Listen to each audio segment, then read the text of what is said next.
Hello and welcome back to AP Psychology here on Educator.com. This segment we're going to be taking a look at stress and coping. The objectives here is going to be looking at the theories of stress and the effects of stress on both our psychological and physical well-being.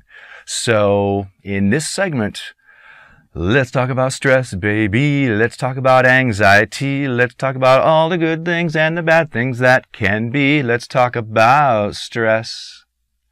Yes, I really just did that. So when we look at stress, we first take a look at the bigger picture of health psychology. Yes, I'm still smiling about my singing. So we're using behavioral principles to prevent illness and promote health. Behavioral medicine, if you ever see a clinic of behavioral medicine, it's looking to apply psychology to manage medical problems such as asthma and diabetes. And so you can actually combine psych with medical practitioners and create a really, really cool way of changing people's behavior, changing people's attitudes, and making them healthier and happier. And then there's the term lifestyle diseases, and that's going to be diseases related to health-damaging personal habits. And we all have something that we do. We all have vices. We all have bad habits. But we can make choices to have good habits in our lives and become healthier. That'll help us deal with stress. Behavior risk factors are behaviors that increase the chances of disease, injury, or premature death.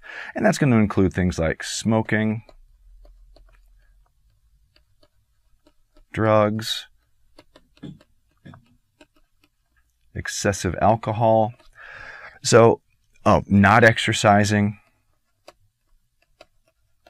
eating American food with lots of fat, sugar, and whatever it might happen to be. We have a lot of foods that have unnecessary levels of both of these in there.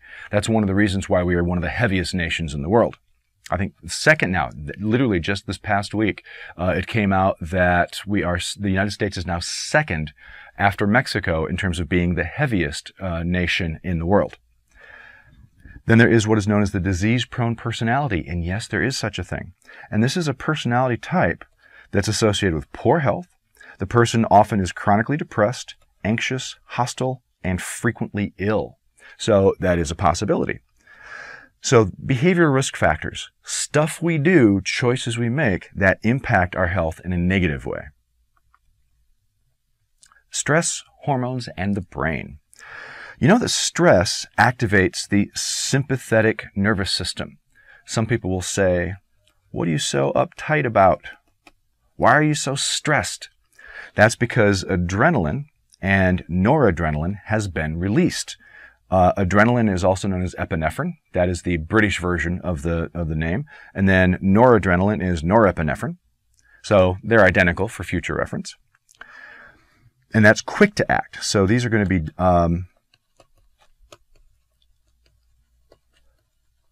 emergency responses. Now, cortisol is another hormone in the body. It's not quite as quick to act, but it does arouse the body. And one of the things that cortisol is connected with is belly fat. So chronic stress means chronic cortisol production. So belly fat is something that you're going to see in individuals with chronic stress. In the brain, you've got the amygdala recognizing a threat. So you've got that fight-flight response. And so that gets a message to the hypothalamus. And then the hypothalamus sends the message to the adrenal glands on top of the kidneys to release cortisol. And that's great for survival situations. But the reality is how much do we really encounter those?